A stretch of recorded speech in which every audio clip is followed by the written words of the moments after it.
नमस्कार दोस्तों आज के वीडियो में हम बात करेंगे attorney general of India, solicitor general of India, advocate general, इनके बीच में क्या डिफरेंस होता है।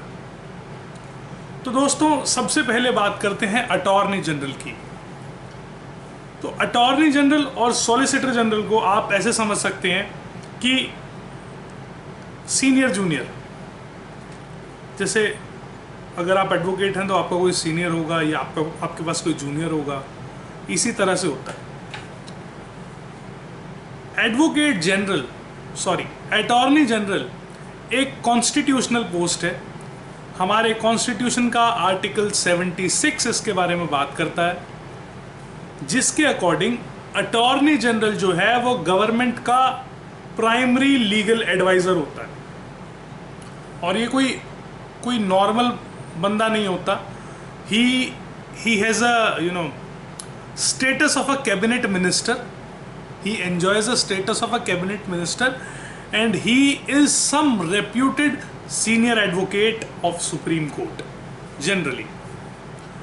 तो जो भी पॉलिटिकल पार्टी सरकार में आती है, उसके जो लॉयल एडवोकेट्स होते हैं वो उसको अपॉइंट कर देती है। और जब सरकार बदल जाती है तो ये सब लोग अपने आप रिज़ाइन कर देते हैं। हालांकि कॉन्स्टिट्यूशनली ऐसी कोई बाउंडेशन नहीं है। जो अटॉर्नी जनरल होता है, he enjoys the post of attorney general till the pleasure of president. इसकी अपॉइंटमेंट भी प्रेसिडेंट ऑफ इंडिया करते हैं। और अटॉर्नी जनरल का काम, अटॉर्नी जनरल के पास कोई एग्जीक्यूटिव अथॉरिटी नहीं होती। इसके पास पावर होती है कि ऑल ओवर इंडिया किसी भी कोर्ट में जाके प्रोसीडिंग देख सकता है। And he is basically concerned with the government of India. तो जहाँ भी गवर्नमेंट ऑफ इंडिया का कुछ इशू होगा तो एडवोकेट जनरल ऑफ इंडिया वहाँ जाके उसको रिप्रेजेंट कर सकता है, राइट। तो ये हुआ अटॉर्नी जनरल ऑफ इंडिया के बारे में। जो सॉलिसिटर जनरल होता है दोस्तों, that is not a constitutional post, it is only a statutory post. तो जो सॉलिसिटर जनरल होता है, he is subordinate to the attorney general. और इसके 4 एडिशनल सॉलिसिटर जनरल होते हैं जो इसको असिस्ट करते हैं। So the first law officer of the country is attorney general of India. The second law officer of the country is solicitor general of India. He is also a senior advocate 99%। और फिर obviously इन सब की political affiliations होती हैं, right. तो solicitor general को assist करते हैं 4 एडिशनल सॉलिसिटर जनरल, राइट।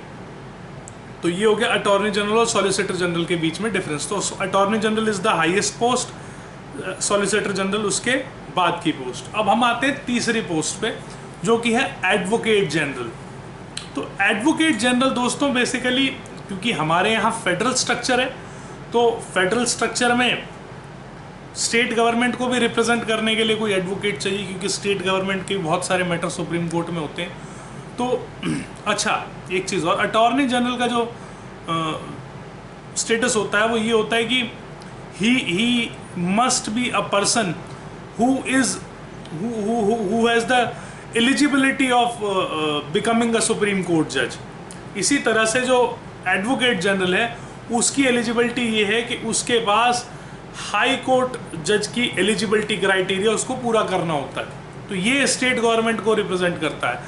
हर स्टेट गवर्नमेंट का एक एडवोकेट जनरल होता है, राइट। तो ये भी एक कॉन्स्टिट्यूशनल पोस्ट है। इसके पास पावर ये है कि स्टेट के अंदर जितने भी कोर्ट है वहाँ जा सकता है। इसका भी स्टेटस जो है स्टेट गवर्नमेंट के कैबिनेट मिनिस्टर जितना होता है, राइट। तो आई गेस ये इन्फॉर्मेशन आपके लिए काफ़ी यूज़फुल होगी। देखने के लिए बहुत बहुत धन्यवाद।